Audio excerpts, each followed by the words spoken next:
नमस्कार विद्यार्थी मित्रांनो, स्वागत आहे पुन्हा एकदा सायन्स गॅलेक्सी या YouTube चॅनलवरती। तर आजच्या व्हिडिओमध्ये आपण बघणार आहे बघा ग्रुप बी म्हणजे BAMS, BHMS, BUMS साठी तुमचे काय झालेले पुन्हा एकदा नव्याने काय झालेले रजिस्ट्रेशन सुरू झालेले।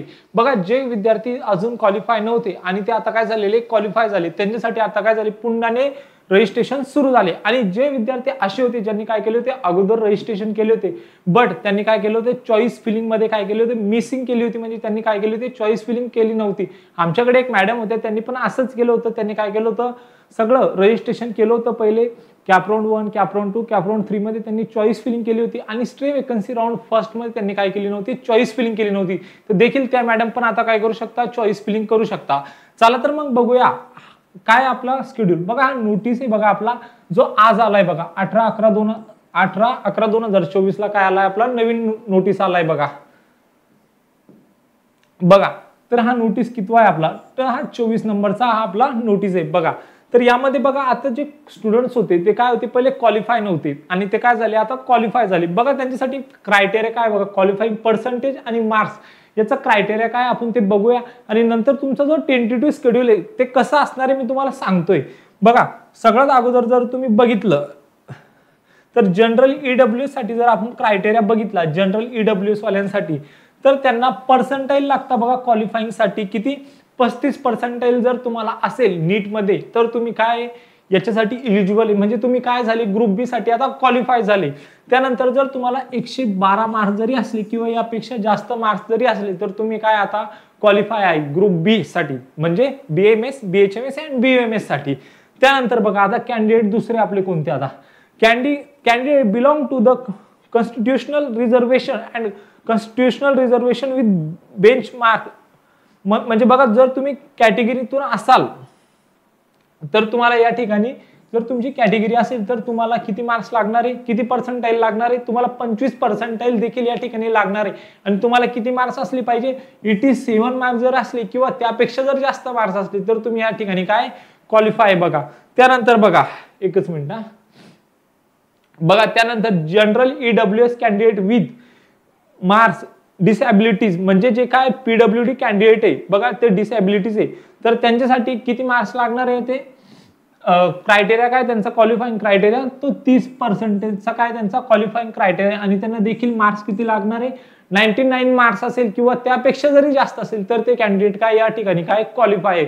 त्यानंतर बघा आता हाय तुमचा शेड्यूल कसा असणार आहे बघा। जर तुम्ही बघितलं schedule of registration preference filling process for BAMS, BHMS, BUMS group B courses only. कशासाठी ग्रुप बी च्या कोर्सेस साठी। एकच मिनिट हा त्यानंतर बघा तुमचे आता जे रजिस्ट्रेशन हे देखील कधीपासून सुरू होणार आहे आपण बघूया। बघा आजची तारीख किती आपली 18 तारीख आहे आज बघा आणि उद्या किती आपली 19, 20 आणि 21 म्हणजे तुम्हाला 3 दिवस या ठिकाणी भेटताय रजिस्ट्रेशन करण्यासाठी।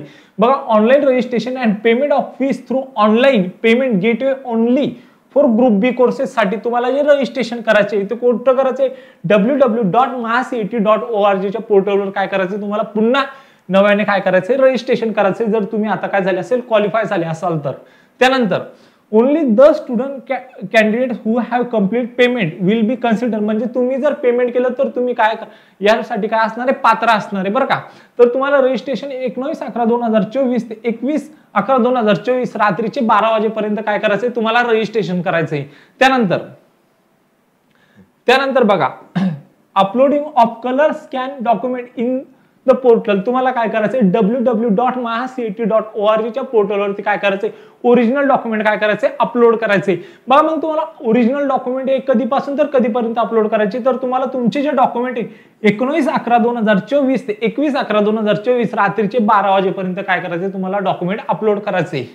म्हणजे 12च्या अगोदर म्हणजे 11:59 PM पर्यंत काय करायचंय तुम्हाला 21 तारखेला ते अपलोड करायचे। त्यानंतर बघा आता बघा मग त्यानंतर publication of combine merit list registration candidate including newly registration म्हणजे आता काय येणार बघा 22 तारखेला जे पहिले जे जुने कॅन्डिडेट होते आणि आता जे पुण्याने नवीन रजिस्ट्रेशन करणारे, म्हणजे असे कॅन्डिडेट ज्यांना अजून कॉलेज अलॉट नाही झाले आणि जे पुन्हा नव्याने काय करणार रजिस्ट्रेशन करणारे, मग यांची काही एक कंबाईन कॉमन मेरिट लिस्ट आहे आणि ती कंबाईन मेरिट लिस्ट कधी येणार, तर तुमची जी कंबाईन मेरिट लिस्ट 22/11/2024 ला काय येणार, तुमची कंबाईन मेरिट लिस्ट येणार. त्यानंतर बघा आता बघा मग पब्लिकेशन ऑफ सीट मॅट्रिक्स कधी येणार, तर त्याच दिवशी ज्या दिवशी तुमची काय येणार कंबाईन मेरिट लिस्ट येणार त्याच दिवशी काय येणार तुमची पब्लिकेशन ऑफ सीट मॅट्रिक्स येणार.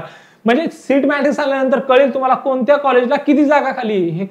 हे कधी कळणार, मग तुम्हाला 22/11/2024 ला काय कळणार, तुम्हाला हे सर्व कळणार म्हणजे कोणत्या कॉलेजला किती जागा खाली आहे. त्यानंतर मग आता बघा तुम्ही काय केलंय, रजिस्ट्रेशन केलंय, डॉक्युमेंट अपलोड केले बरोबर, त्याच्यानंतर तुमची मेरिट लिस्ट आली, सीट मॅट्रिक्स आली, मग त्यानंतर काय असणार आहे, मग तुम्हाला करायची preference form filling for newly register candidate and eligible candidate who have register earlier.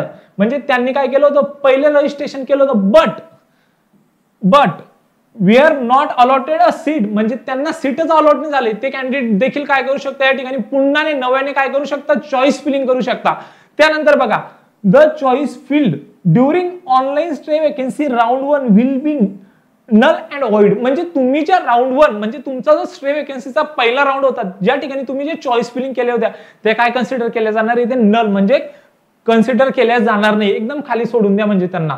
तर मग या ठिकाणी कोणते कॅन्डिडेट चॉईस फिलिंग करू शकतात, जे नव्याने आता काय करताय पुन्हा रजिस्ट्रेशन करताय. बरं का, मी एकदा पुन्हा सांगतोय कोणकोणते कॅन्डिडेट जे नव्याने जे क्वालिफाय झाले ते काय करताय, आता रजिस्ट्रेशन करताय, तर मग ते कॅन्डिडेट काय करू शकता, पुन्हा नव्याने काय करू शकता, चॉईस फिलिंग करू शकता. असे कॅन्डिडेट ज्यांना अजून काय झाले कॉलेज अलॉट झाले नाही ते कॅन्डिडेट या ठिकाणी काय करू शकता, चॉईस फिलिंग करू शकता. किंवा जे कॅन्डिडेटनी पहिले काय केलं होतं, रजिस्ट्रेशन केलं होतं बट स्टे वेकेन्सी राऊंड होता, या राऊंड मध्ये काय झालं होतं त्यांच्याकडून मिसिंग झाले होते, तर ते स्टुडंट काय करू शकता, या ठिकाणी चॉईस फिलिंग करू शकता. त्यानंतर मग चॉईस फिलिंग झाल्यानंतर काय येईल बघा, मग येणार तुमची डिक्लेरेशन ऑफ सिलेक्शन लिस्ट. मग ही डिक्लेरेशन ऑफ सिलेक्शन लिस्ट तुमची कधी येणार, तर तुमची 26/11/2024 ला काय येणार, तुमची सिलेक्शन लिस्ट येणार.